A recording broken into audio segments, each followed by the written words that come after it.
And this is front toes and cichlids and more. This video we're looking at is the Icebreaker. This is the Icebreaker adjustments. Now the Icebreaker Peacock has been a major factor in my channel for many years, and many people have been expressing interest in actually obtaining some Icebreakers. Well, the problem is that, you know, the offspring did have a lot of traits that were like Icebreaker, but they weren't exactly like Icebreaker. So they really couldn't be sold as Icebreakers to an extent that the people that were wanting them would appreciate them in the utmost. So what we're looking at was some adjustments I've been making over the last few months on the aquarium. Now, in the past, I've really moved Icebreaker around from aquarium to aquarium to aquarium, kind of show him off in different settings. This one has been one of my favorite ones, and I'll show you why. Because he's basically surrounded by dragon bloods, and the reason I'm having him surrounded by dragon bloods is because when I have bred a peacock with a different type of peacock, normally about 50% is like the male and 50% are like female. It can vary, but you're not going to have alternate varieties of the Icebreaker genes come out of the dragon bloods. So what we have, any fish that looks like the Icebreaker should have most of its genes from the Icebreaker. Then you're going to have, you know, your dragon blood genes, and there's a possibility you have a combination of the Icebreaker and the dragon blood genes, and it could come up with some extraordinary results that I've had in the past that only have like one out of several hundred, but we're going to look at that in the future. Now I'm going to show you the adjustments I've been making here to get to that step. I'm not in a hurry to do these things. This has been going on for months. I've not been really collecting any of the offspring, and I'll go into that as I show you the fish and show you the Icebreaker and show you some of the adjustments and some of the setbacks and some of the things I've really learned from doing all the things I have with Icebreaker, and you'll get to appreciate what I've been doing and consider doing it for your fish in the future. So stay tuned for this amazing video. Now to start off the video, just so that it gets it out of the way, Icebreaker has been in here with some developing males, so there's been some fighting going on. So he has scratched his eye. Hopefully that will heal. I'd like some comments on whether you think it will heal and we will be able to see through, or do you think it's a lost cause. This is kind of hard to prevent. You know, if you got decor in your aquariums, your basically your rocks, different things. So we'll be looking at that throughout the video. But it seems like he's not favoring one side, so I'm thinking he can see out through both eyes, and that will heal up just fine. Let me take a moment to show you what's in this aquarium. It's like I said, it's full of dragon blood, so let's take a look at that. So this aquarium is just a 55-gallon aquarium, but it's definitely full of fish. It's full of dragon bloods, and they were slowly developing, slowly growing, and slowly adapting to this aquarium. Eventually, you had a fish that turned out to be a male. Now, you can debate whether it was a female at first or just slowly developing.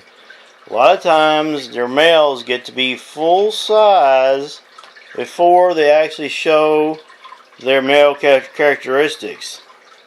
And so I've been gradually taking out the male fish, like this one here, and remove them to other aquariums, setting up another cool looking peacock aquarium, so that make sure that Icebreaker stays boss. Now Icebreaker has his own spot for breeding, and it's down here in this lower corner next to the mat and filtration system. And he keeps all the other males out of there and encourages the females to come there to breed. Now, he's still the boss, even though you may notice a few developing males in this aquarium.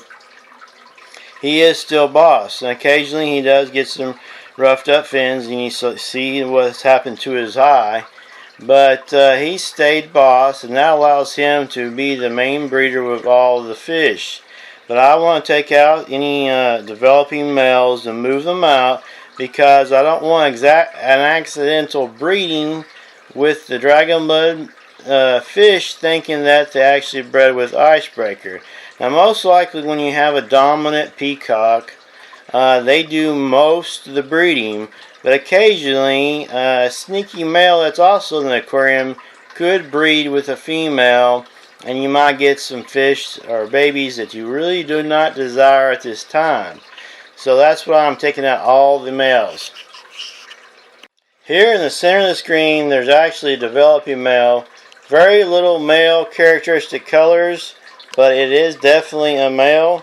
It's slowly getting the anal fin that's to a point. It hardly has any of the male coloration yet, but I need to start taking him and others out so that Icebreaker Peacock stays boss. Now you see here he's going around, keeping everything going. It's very hard to follow, but we'll get back to him in just a minute. So basically, you see that this one's holding here, this female here. Breeding action is going on, but like I say, you want to make sure that the Icebreaker is the one who's doing all the breeding. So if you're wanting to breed your peacocks, it doesn't matter if it's an Icebreaker peacock or not, you do want to have an area where they can circle around with ease and be able to do the circle dance for a mating ritual to breed. If you just have it full of rocks and caves, of course they can breed in some caves if they're big enough, but it's easier if you have a open area that they are allowed to spin around with the female and breed successfully.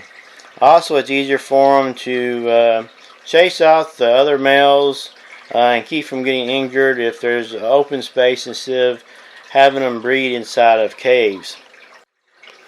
Now over time, the face of the Icebreaker has gotten shinier.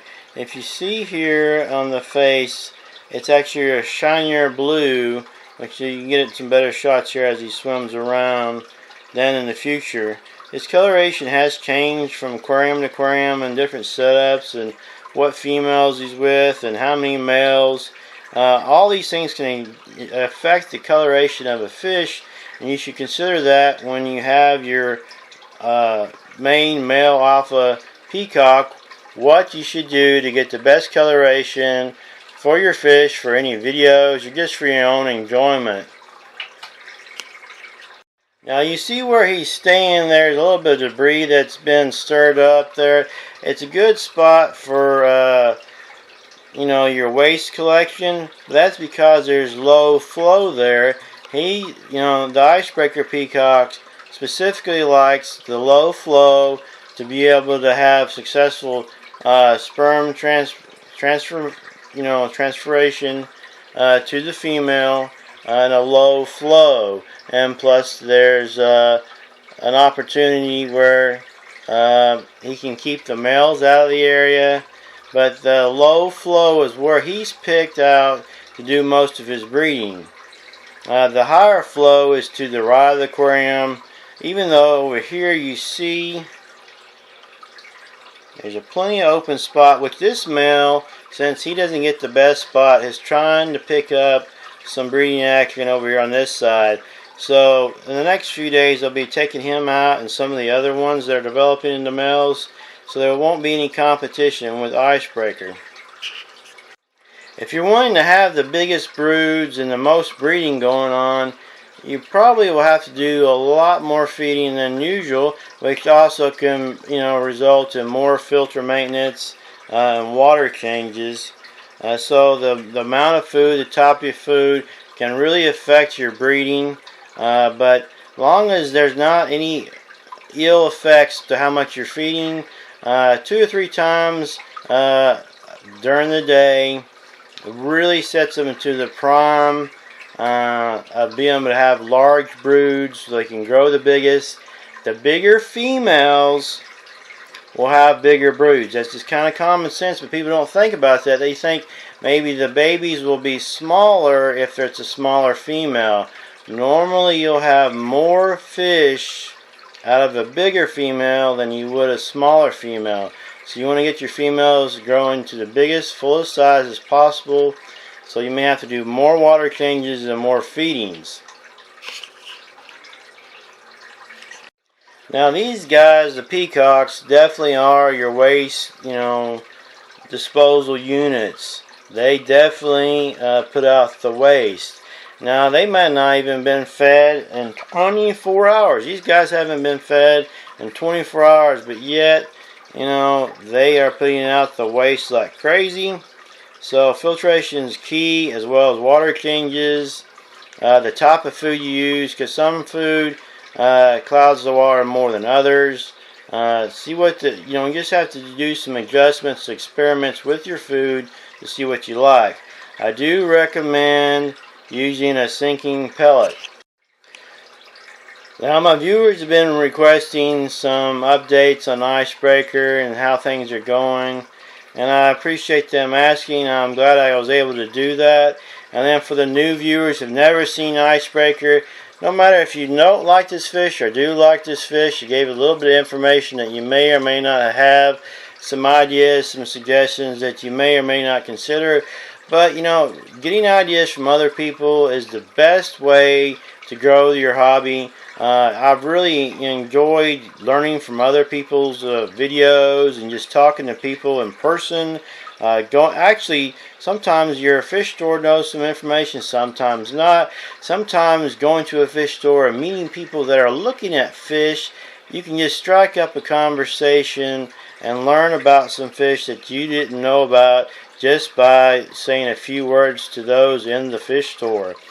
When I first had peacocks, I didn't know how they bred, and I talked to someone in a fish store, and they told me how they bred, and that wasn't hard, and how to strip them and so forth. And that just made an adventure that has not ceased for years. So make sure you do not give up on that information source. Just a random person that are looking at some of the fish that you like in the fish store may be the key information that you need to make your life so much happier in this hobby. Thanks again for watching Frontosa, Cichlids, and more. This has been the Icebreaker Adjustments.